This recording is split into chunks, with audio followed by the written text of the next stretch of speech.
Look at this. I am back. I'm doing it again. All right, here we go. Like I said, trying to be more consistent here. And yeah, I'm supposed to be doing 2 of these a week. And I'm figuring out a schedule thing to do or whatever. Your life coach, Dominique, here. It's good to see you all again. I love it. I love when people come in and they talk to me sometimes or whatever. But whatever. Over time, I imagine, and fingers crossed that it'll grow and I'll have a lot of people come in and watch. Made up tune in on the YouTube. God Dominique. Was that a shameless plug? Well, who else is going to do it? So I got to do it. Right? Oh, man.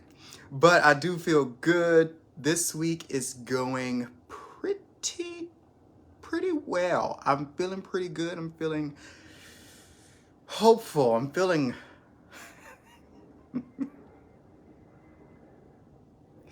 I was gonna say I'm feeling lucky. Anyway. Um yeah, so I'll this video, this young guy, right? We were talking and he had brung up something and I wanted to bring it to you all just in case there was someone who was thinking about it, someone around his age or so, younger than I'm starting to age. I'm talking to people and I'm like, when I was your age. Oh, it's horrible. I'm getting older. Isn't that something? Um, but yeah, me and this young guy had a great conversation. He's in IT, but brought up some great points, and I just wanted to share it with you. Being that I am your uh, new life coach, that's who I am. Anyway, they also coming. I'm gonna make a video. Apparently, there was a pastor robbed at gunpoint while he was doing a live sermon. What is what is happening to our society? I'm nervously laughing. Granted, yes, they're the mass shootings and stuff like that, and actually, both of them are bad. You know, one is of course worse than the other, but I just I don't want to get into that. I just want to, at face value, both of them like horribly bad. Like, what is going on? I hate it so much. But anyway, next video. I'm gonna do that video this week. Yes, no crossing the fingers. Gotcha. But the video's coming because I want to talk about why people are sticking up churches and robbing pastors.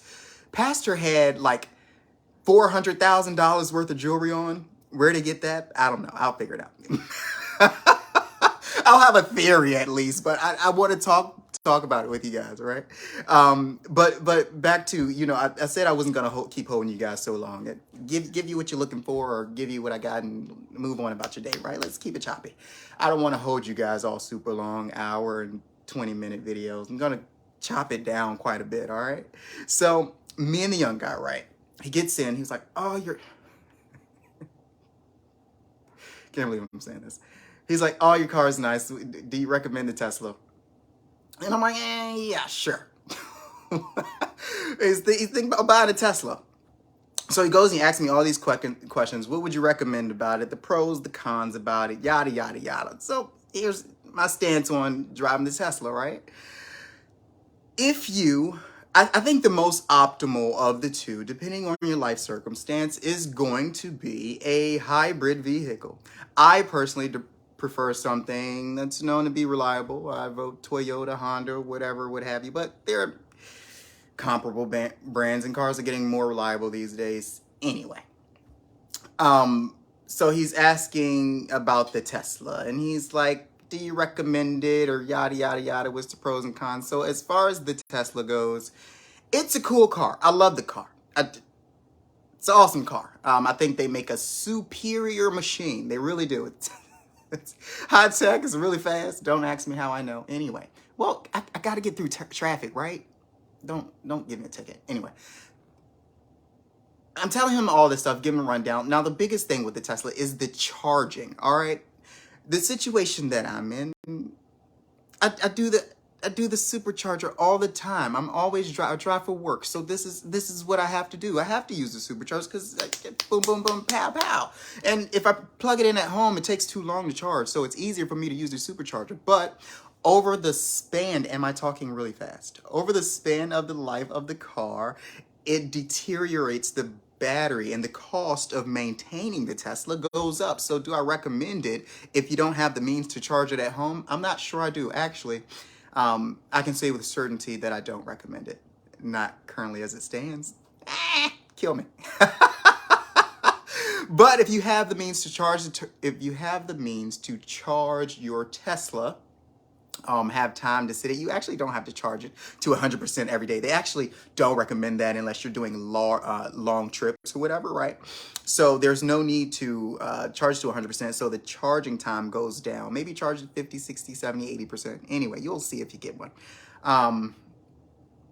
But the biggest tipping point that people have been going through. Hey, everybody watching and commenting, how y'all doing? The biggest tipping point is the gas prices. There was a point at which the gas prices pushed you over the edge to say Tesla is smart, but the gas prices, I live in Virginia, here in Richmond. I appreciate that a lot. Thanks, Montel. The gas prices here in Virginia, right? Or specifically Richmond, they're starting to come into the $3 range. Okay, so at the $3 range, when I did my little math or whatever, break even point for me was somewhere around $3.33. Over that, you start to make sense of the Tesla mathematically. Under that, it not exactly. So, like I said at the beginning of the video, I vote hybrid, unless you. If you really love the Tesla, the tech, and all that stuff, go for it. Why not? Yeah, shoot for it if you got the money. But I'm telling the young guy that about the Tesla. It's a beautifully crafted machine or whatever. I love driving it. And that if you want the car, it's a good buy. So we go through and we're talking a bit, and then eventually he tells me how old he is. The guy's not even 21 yet. I think he's like 20 or something. What? I told him I wouldn't have went into the conversation owning a Tesla, buying something, a hybrid or something super fancy like a Mercedes or a Lexus or something.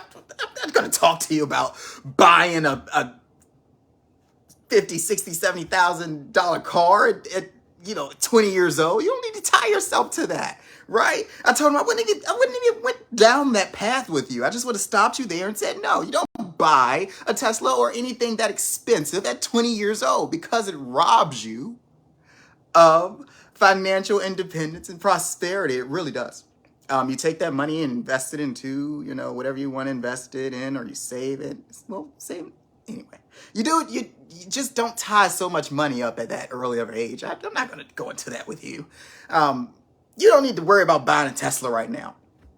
And in the conversation, we did talk about, Hondas and Toyotas, yada, yada, how they're more dependable and something more cost effective. And we did discuss that there's going to be more competition coming. So there's going to be electric cars in the future, of course, and they're only going to get cheaper as, the market gets more competitive, and they find ways to optimize range and charging efficiencies and all that stuff.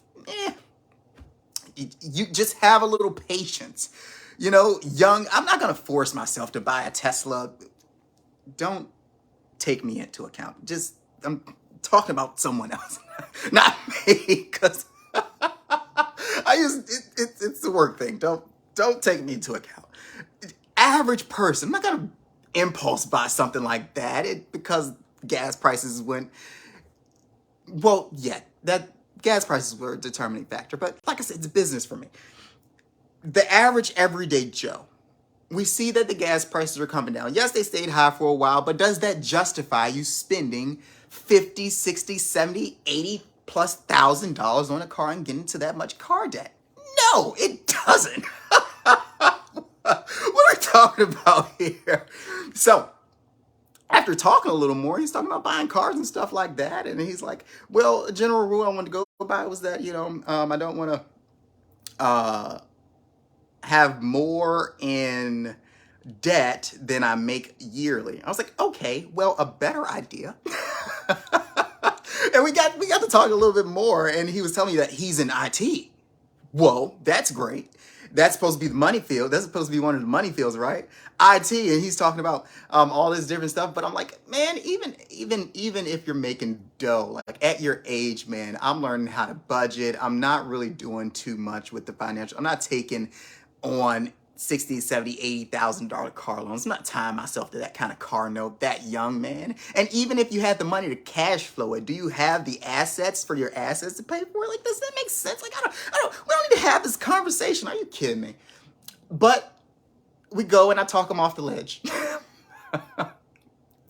I can't tell if I'm a bad influence or positive influence.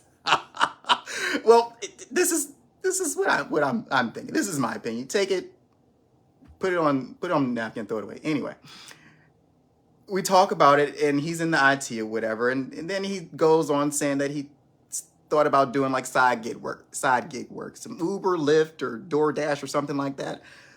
I'm like, who told you to do that? Who told you to do that? That's not smart. I'm being a lot more kind in the video to the guy than I'm being in the video. Well, yeah, I am being more kind, but I am giving him a hard time because it's just how I am. I'll read that comment in just a second here. But he's telling me that he wants to do rideshare. The guy's in IT and he's 20 years old. This is a broadcast message to all of you who are in those cash cow degrees and careers and stuff. You don't go and do delivery for $5 and $3. You don't do that. What you do, especially if you're making a decent enough buck, what you do is you get deeper into your career, you put your nose to the grindstone, you get more certifications, you put your all, especially if you're passionate about it and you have genuine interest. If you have genuine interest, you're off to a great start, okay? You get your certifications, you learn to network, get books, and you read on networking and starting your own consulting firm or business or product line you want to do. You want to go into UX design or whatever you want to do. But when you have such a high yielding skill set, you dig deeper into that. Don't go doing stuff like sidekicks, stuff like that. Nothing that's wrong with it. What's wrong with it? But if you're a lawyer, I'm not going to tell you to go do Uber and Lyft on the side. You need to be, I think they call it door law when you're first into law or whatever, and you're just doing any case that comes through the door. You need to be getting experience because that is a high yielding skill set. Do I want my heart surgeon saying, oh, I got to go do some Uber tonight? No, I need you to do some more heart surgeries before you get to me. Get your experience up. That's how you're going to earn more. When you have a high yielding earning or whatever path. Now, let's say he dug and now he's at a point in his career where it's a little stagnant. He just has to wait or something. There's some kind of scenario to where he has extra time. And still, in that case, I'd say go to conferences or whatever, go to the meet and greets or whatever kind of networking, again, events that they have across the country. Like if I had some dough like that and I'm making the coins or whatever, I have the means, I don't have kids and a wife and all that, all those responsibilities, I'm probably going to go and book flights and do that stuff. It's really going to be getting your name in the field and really connecting with the people who are making stuff shake. You want to be in those rooms, man. That's really what you want to do. And you train and you use this advice, and it's transferable to other careers, okay? But if he didn't have the drive or whatever to do it and stick with it, or wasn't all that interested, whatever, don't dig too much into it and waste a whole bunch of time just yet. Sure, go ahead and do the side gig and get you some extra coins if you're bored and what you want to do. Did I just contradict myself? No, I didn't. I gave advice. Hey, I told you guys I'd get better at this over time. Just give me a break. We'll see. Anyway, I've kept you guys longer than I wanted to keep you. Remember, I hope I left you with something. I get on here and I ramble a little bit. Anyway, I'm gonna figure out what's going on with this pastor with $400,000 worth of jewelry. Maybe he shouldn't. Maybe he should get out of IT and go into pastoring theology. Oh man, you know what? I digress. Anyway, this has been fun. I've actually enjoyed this. I'm enjoying this more and more as I do it. I'm just trying to push myself because you know what? Held you too long. Whatever. Um, let me just read this. Yeah, I'm gonna figure out what's going on with the pastor who got robbed at gunpoint. Really crazy. Um, this is a conversation I have basically every day. Um, yeah. Uh, Conversation you have every day about the car and stuff. Oh, I'm talking. Keep pushing. I appreciate all the kind comments and the likes and all that stuff. It just a random guy, not giving up his name and all that stuff. Just a conversation that I felt was very necessary and useful to other people. I thought it was a great conversation. I wanted to share a few things with you guys. But I appreciate all the comments, all the likes. And remember, we're gonna talk about that pastor getting robbed. Jeez. I'm gonna do my best to come in here and give you some life coaching stuff, and then also some current event stuff. And as I start doing clear my schedule to take this on a lot more seriously and stuff, I'll bring more to you, right? I'll start pumping out more content. I'm having fun with you guys. I love it. Thank you so much for everybody in comments. I love you. Oh, thanks, man. I really appreciate that. All right, I've held you for almost 20 minutes. I said I wouldn't. Bye. Bye. I'm not holding you any longer. I'll talk to you soon.